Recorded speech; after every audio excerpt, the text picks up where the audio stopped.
မမူဒါရောက်ရှင်တဲ့နေရာကိုရောက်လာပြီအနည်းဆုံးနှစ်ပေါင်း40ပေါ့နှစ်ပေါင်း40တော့ရှိပါပြီအေးတော့တော်တော်အေးတယ်ဗျကျွန်တော်တော့မနေနိုင်ဘူးဆိုတော့နောက်တစ်ခါကိုထပ်ပြပေးပါမယ်ဒီအပေါက်ထဲဝင်အောင်ထိုးရတယ်နော်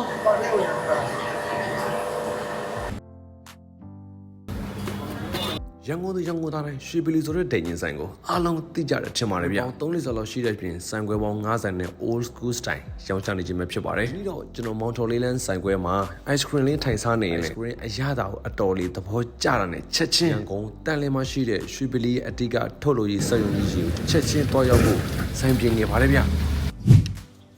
ဟောဆလာမ်အလိုင်ကွမ်မမူဒါရောက်ရှင်တဲ့နေရာကိုရောက်လာပြီ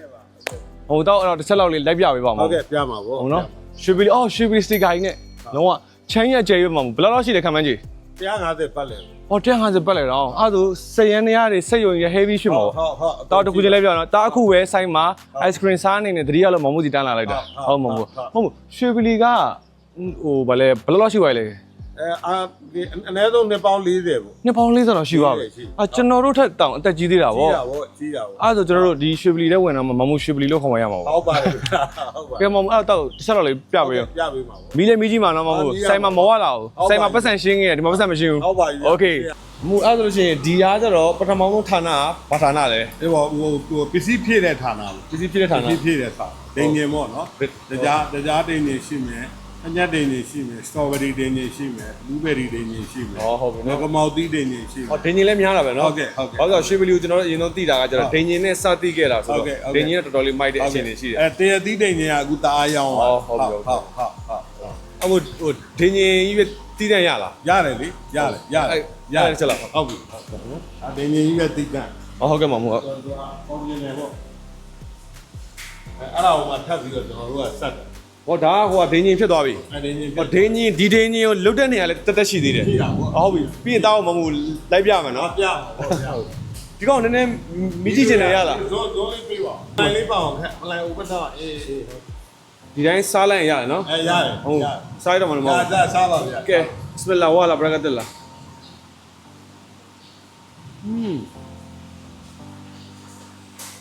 ာဒိန်ကြီးမဲ့တီးတဲ့တရားရောဘာဆိုဘာမှမထည့်ဘဲနဲ့ပရမောင်းစားတာစိတ်မိမိုက်လာမယ်နိုးနဲ့တော်တော်မိုက်တယ်မမလို့ကဲမဟုတ်အဲ့ဆိုတော့ဒီဟာတွေအစင်းစင်းလုပ်တဲ့နေရာလေးတော့ပြပေးရောပြပေးမှာဗောပြဟိုဒီယုံရအကြီးပဲနော်ဟုတ်တယ်ဟုတ်ဒီဆက်တွေကကြတော့နိုးကြိုတဲ့ဆက်တွေဟောနိုးကြိုတဲ့ဆက်တွေနော်ဒီနိုးတွေဟိုအကောင်းဆုံးနိုးတွေကိုဗောအကောင်းဆုံးနိုးတွေကိုဈေးကောင်းကောင်းပေးပြီးတော့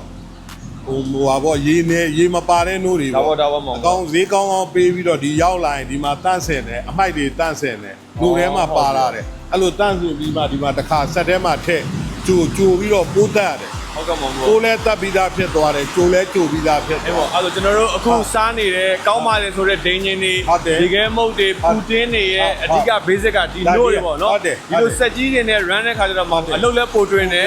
စားသုံးရတဲ့လူတွေလည်းပိုပြီးစိတ်ချလက်ချနဲ့စားတော့နော်ဟုတ်လို့ပေါ့ဒီအားလေးတွေပေါ့ဒီဆက်လေးတွေမဟုတ်ဒီကောင်တွေက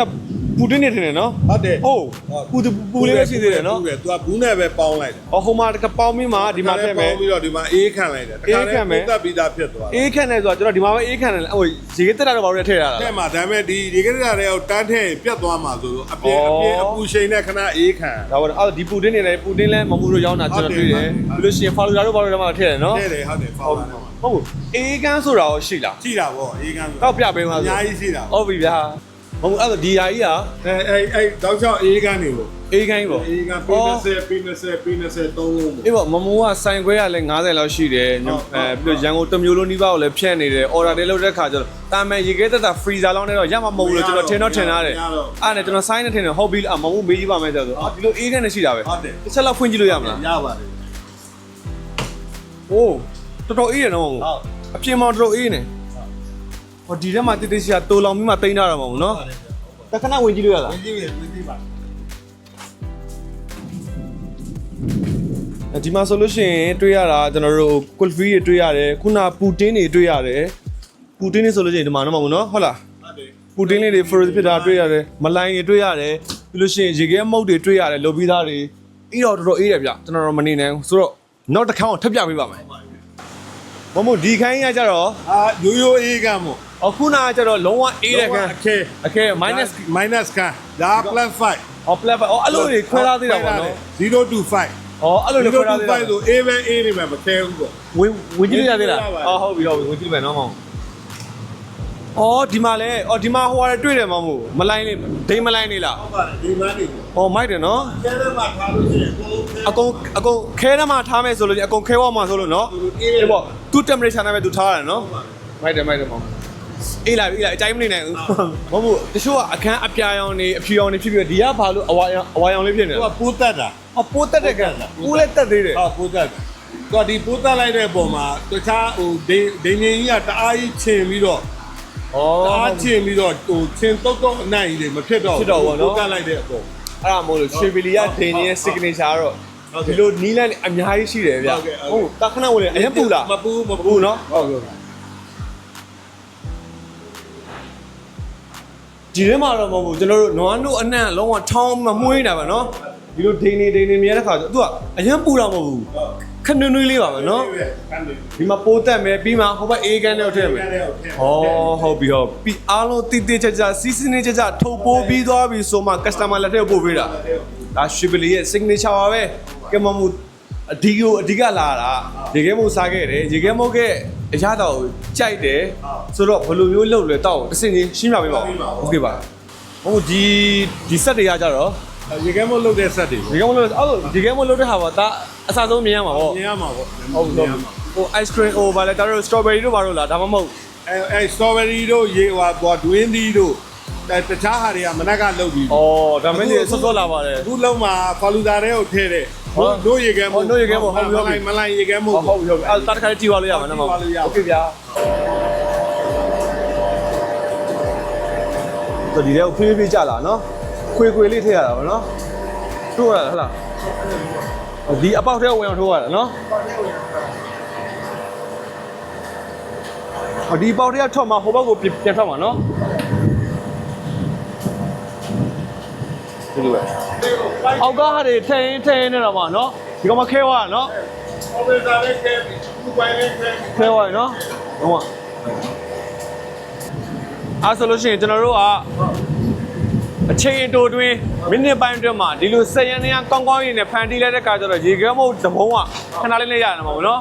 ဟိုတန်းနဲ့မီးကြည့်လို့ရမလား ကြည့်လို့ရ ဟုတ်ပြီဟုတ်ကဲခုနလည်းဒိန်ရင်လည်းမီးခဲ့ယူသွားပြီဆိုတော့ဒါရေခဲမုတ်ကဲမုံဇွန်လာမီးကြည့်မယ်နော် နည်းနည်းနိုင်ပါအောင်နည်းနည်း အော်နည်းနည်းโอเคပြေပြီပဲဆိုင်မလည်းစားခဲ့ပြီးသွားပြီဒါ fresh ပြောမှာမို့ကစားကြပါဦးဗျာစမလာဝါလာဘရကတ်လာ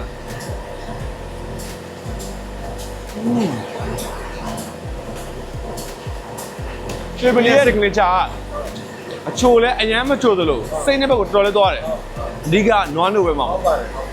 ရွှေဘလီဆိုရက်ဒိန်ရင်ကောင်းတစ်ခွက်ထွက်လာဖို့ဒီလိုနာမည်ရလာဖို့ဆိုတာအသေးစိတ်နွားနို့ကနေစပြီးတော့ယခုလို solar တွေ temperature control တွေနဲ့တော်တော်လေးကို use ထားတာမို့လို့ဒီလို quality ကောင်းကောင်းထွက်လာတာပဲဖြစ်ပါတယ်ဆိုတော့ solar လည်းအပြည့်ကြီးပဲ temperature လည်း control မိုက်တယ်ဗျာ